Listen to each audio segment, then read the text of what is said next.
آزاد خیالی، بے راہ روی، لبرلزم، اور اس وقت جو اوپر کی طاقتیں ہیں وہ چاہتی ہیں کہ اس ملک میں ایسے لوگوں کو حکومت میں لایا جائے کہ جو آزاد خیال ہوں، مادر پدر آزاد معاشرہ ہو۔ چنانچہ ان کے دھرنوں میں اور ان کے مجلسوں میں آپ نے دیکھا ہوگا کہ نوجوان لڑکے لڑکیاں اکٹھا مل کے ناچتے ہیں۔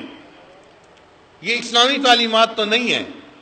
وہ کیا لانا چاہتے ہیں؟ وہ اصل میں بے حیائی لانا چاہتے ہیں، اور وہ یہ سمجھتے ہیں کہ اس بے حیائی کو لا کر نوجوان ہمارا ساتھ دیں گے، ہمیں ووٹ ملے گا اور ہم خوب حکومت میں مزے کریں گے، مگر ووٹ کے ذریعے سے تو وہ آ نہیں سکے۔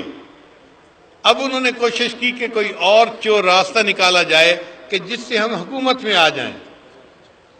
ابھی تک تو نہیں آئے اور نہ انشاءاللہ آئندہ آئیں گے۔ اللہ تعالیٰ ان کی بے حیائی ان کے منہ پہ مارے اور ان سے ہمیں نجات عطا فرمائے۔ اب پھر اس ملک میں الیکشن آنے والے ہیں، اور وہ لوگ بڑے شوق میں، بڑے خوشیوں سے ساتھ تیاریاں کر رہے ہیں کہ ہم تو اس مرتبہ پھر حکومت میں آ جائیں گے۔ یہ ان کی خام خیالی ہے، ان کو اندازہ ہی نہیں ہوگا۔ علماء پھر کھڑے ہو گئے کہ اس پارلیمنٹ میں ایک مسیحا ابھی بھی موجود ہیں۔ قائد جمعیت حضرت مولانا فضل الرحمان دامت برکاتہم العالیہ کو اللہ نے یہ ہمت عطا فرمائی، وہ ان کے سامنے سینہ سفر ہو گئے۔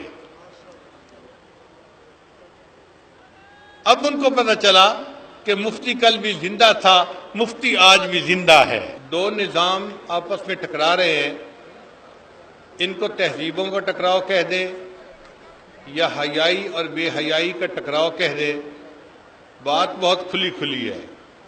کفر چاہتا ہے پوری دنیا کے اندر بے حیائی پھیلے اور اس پر ہمیں کوئی ٹوکنے والا نہ ہو، اور اسلام والے کہتے ہیں کہ نہیں، پوری دنیا میں حیا پھیلے اور حیا والی زندگی ہم گزارنے والے بن جائیں۔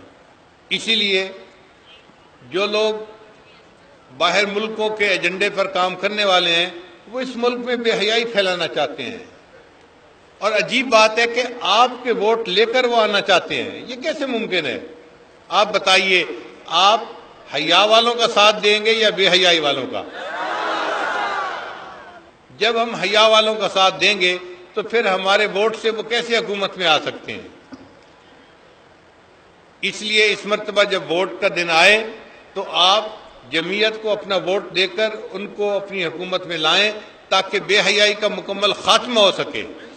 ملک ہمارا ہے، ہم نے کلمے کے نام پہ لیا، اب اس میں نفاذ شریعت کے لیے بھی ہم نے ہی قدم رکھنا ہے، اور اس قدم اٹھانے کا طریقہ یہی ہے کہ آپ ووٹ کی پرچی سے مخالفین کو شکست دیں، علماء کو فتح دیں، تاکہ اللہ تعالیٰ ان علماء کے ذریعے سے اس ملک میں نظام شریعت کو قائم فرمائے، اور یہی عمل ہمارا قیامت کے دن ہماری بخشش کا ذریعہ بن جائے۔